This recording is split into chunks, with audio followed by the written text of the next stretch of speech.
Gaza पर लगातार बम बरस रहे हैं।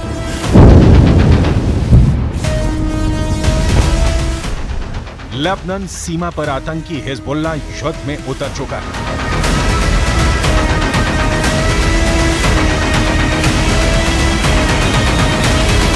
यमन के हूथी विद्रोही भी इजरायल पर लगातार मिसाइल से हमला कर रहे हैं, लेकिन इस सब के बीच इजरायल को घेरने को लेकर ऐसा प्लान तैयार हो चुका है जिसे किसी ने नहीं सोचा था। 57 मुस्लिम देश एक हो चुके हैं, शिया और सुन्नी दोनों एक हो गए हैं और अब उनका मकसद सिर्फ एक है, इजरायल को खत्म करना।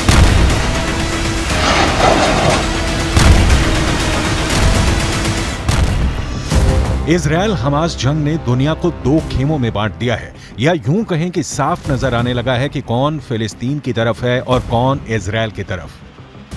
क्योंकि चीन, रूस, ईरान और पश्चिम एशिया के मुस्लिम देशों ने खुलकर इजरायल का विरोध किया है, तो वहीं अमेरिका, ब्रिटेन और यूरोप के देश हमास के अंत के नाम पर इजरायल के साथ खड़े नजर आए। यानी यूक्रेन जंग के बाद दुनिया में जो दो खेमे बने वो इजरायल और हमास की जंग के बाद और साफ नजर आने लगे। यानी इजरायल जंग ने विश्व युद्ध का माहौल बना दिया, क्योंकि यूक्रेन जंग के बाद ही विश्व युद्ध की आहट सुनाई देने लगी थी। लेकिन उस समय पश्चिम एशिया के मुस्लिम मुल्क खुलकर अमेरिका का विरोध नहीं कर रहे थे। लेकिन हमास और इजरायल की जंग ने अमेरिका के खिलाफ ऐसा माहौल बनाया जिससे अमेरिका का नुकसान होने लगा। यही नहीं, इजरायल जंग की वजह से दो दुश्मन देश ईरान और सऊदी अरब एक हो गए हैं। गाजा में जारी भीषण संघर्ष के बीच सऊदी अरब के रियाद में दुनिया भर के मुस्लिम देशों के नेताओं की बैठक में तुरंत संघर्ष विराम और फिलिस्तीनी मुद्दे के समाधान की मांग की गई है।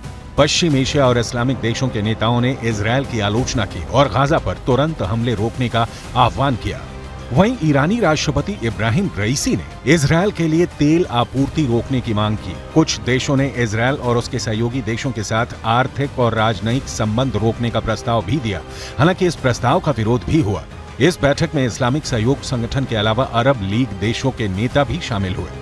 यही नहीं, लेबनान की राजधानी बेरूत में हमास के नेता ओसामा हमदन ने अमेरिका पर बड़ा आरोप लगाया और गाजा में लोगों के नरसंहार के लिए राष्ट्रपति बाइडेन और इजरायल के प्रधानमंत्री बेंजामिन नेतन्याहू को जिम्मेदार ठहरा दिया। मुखरजात अल-क़िम्मत अल-अरबिय्यह वल-इस्लामिय्यह अल-मुश्तरकह अत-तारिअह।